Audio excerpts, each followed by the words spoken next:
नमस्कार, आप देख रहे हैं हल्ला बोल टीवी। मैं हूं आपके साथ सचिन। बांकीपुर चुनाव के लिए 13 तारीख की आखिरी दिन है नामांकन करने का। बीजेपी की तरफ से काफी प्रतिस्पर्धा है, उसमें एक क्रिकेटर ने बाजी मार लिया है। कौन है वो क्रिकेटर, बताएंगे हल्ला बोल टीवी के संपादक दीपक शर्मा। देखिए, बड़े लोग थे, बड़े लोग थे, एकदम लाइन में रेस चल रही थी, प्रतिस्पर्धा चल रही थी कि भारतीय जनता पार्टी के राष्ट्रीय अध्यक्ष नितिन नवीन के इस्तीफे से खाली हुई बांकीपुर विधानसभा सीट पर भारतीय जनता पार्टी किसे अपना प्रत्याशी बनाएगी। नाम चल रहे थे अजय आलोक के, नाम चल रहे थे रणवीर नंदन के, नाम चल रहे थे ऋतुराज सिन्हा के। जब तक संजय मयूख एमएलसी नहीं बने थे तब तक सबसे आगे उन्हीं का नाम चल रहा था। लेकिन ये सारे नाम पीछे छूटते दिख रहे हैं और अब एक क्रिकेटर इन सब बड़े बड़े नेताओं पर भारी पड़ता दिख रहा है। क्रिकेटर का क्या नाम है? क्रिकेटर का नाम है आशीष सिन्हा।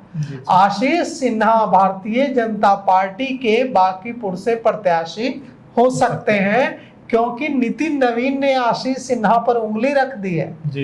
नितिन नवीन ने केंद्रीय नेतृत्व को, जो हमारे सूत्रों से हमें खबर मिल रही है, भारतीय जनता पार्टी के बड़े सूत्रों से हमें जो खबर मिल रही है उसके मुताबिक नितिन नवीन हाल ही में घर गए थे आशीष सिन्हा के। आशीष सिन्हा क्रिकेटर हैं और किसके बेटे हैं? कुम्हरार के पूर्व विधायक अरुण सिन्हा के बेटे हैं। तो कुम्हरार के पूर्व विधायक अरुण सिन्हा के बेटे आशीष सिन्हा को टिकट दिलवा सकते हैं नितिन नवीन बांकीपुर विधानसभा सीट से। जब आशीष सिन्हा और अरुण सिन्हा से मिलने गए थे, आशीष सिन्हा से क्या मिलने जाएंगे? आशीष सिन्हा तो उनके सामने जूनियर हैं, लेकिन जब अरुण सिन्हा से मिलने गए नितिन नवीन उनके घर, तो उन्होंने पैर छूकर प्रणाम किया और आशीर्वाद भी लिया। और अब यह खबर आ रही है कि नितिन नवीन ने भारतीय जनता पार्टी नेतृत्व से कहा है कि यहाँ पर हम चाहते हैं कि एक ऐसे व्यक्ति को टिकट मिले जो युवा हैं, जिनके अंदर काफी संभावनाएं हैं राजनीति में आगे बढ़ने की। और मैंने एक ऐसा हीरा, नायाब हीरा ढूंढ लिया है और नायाब हीरे का नाम क्या है? आशीष सिन्हा, जो क्रिकेटर रहे हैं। तो क्या नितिन नवीन सफल हो जाएंगे आशीष सिन्हा को टिकट दिलवाने में? आशीष सिन्हा को ही क्यों नितिन नवीन चुन रहे हैं, जबकि बहुत बड़े बड़े नाम हैं जो कि इस प्रतिस्पर्धा में हैं, वहां के टिकट के दावेदार हैं।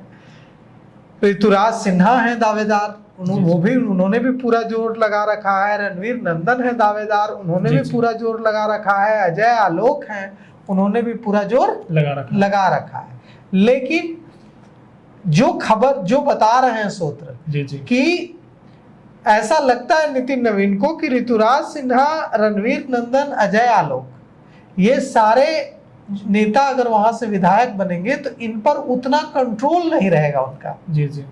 लेकिन अगर आशीष सिन्हा बनते हैं वहां से विधायक तो इनका ज्यादा कंट्रोल रहेगा। ऋतुराज सिन्हा बहुत बड़े घराने के, व्यवसायिक घराने के उत्तराधिकारी हैं, तो उन पे कितना कंट्रोल रहेगा? रणवीर नंदन और अजय आलोक पर भी यही बात लागू होती है।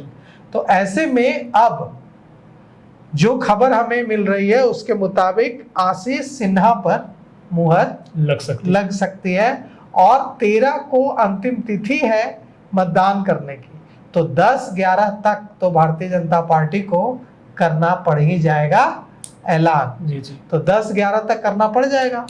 अब देखिए इसमें क्या कुछ होता है। मैदान में प्रशांत किशोर का उतरना एकदम तय है। जो लोग अभी भी डाउट है जिनको कि प्रशांत किशोर लड़ेंगे या नहीं लड़ेंगे, उनको हम बता दें कि प्रशांत किशोर हर हाल में लड़ेंगे। तो प्रशांत, जो हमारे जनसुराज के सूत्र बता रहे हैं कि अब प्रशांत किशोर के लड़ने को लेकर कोई इफ एंड बट नहीं है।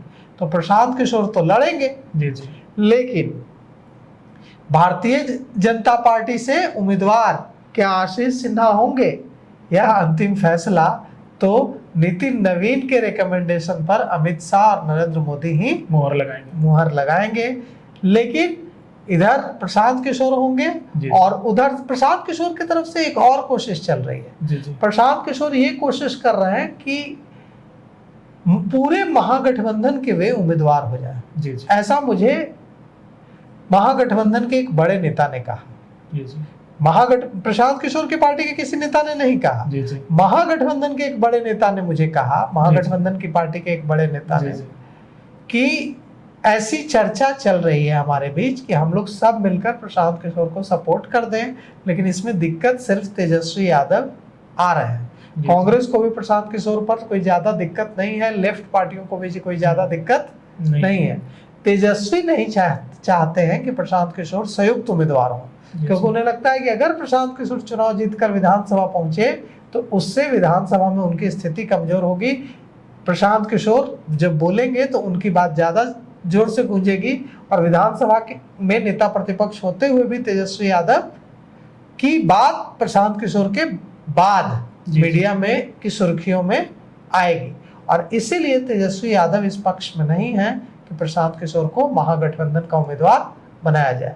अब देखिए, राजद रेखा गुप्ता को वहां से, जो पिछली बार चुनाव लड़ी थी रेखा गुप्ता, 45,000 वोट भी आया था, उनको टिकट देती है राष्ट्रीय जनता दल पार्टी, या प्रशांत किशोर सपोर्ट करती है, या किसी और। प्रशांत किशोर को राजद सपोर्ट नहीं करना चाहता है, दूसरी पार्टियां करना चाहती हैं, राजद नहीं करना चाहता है।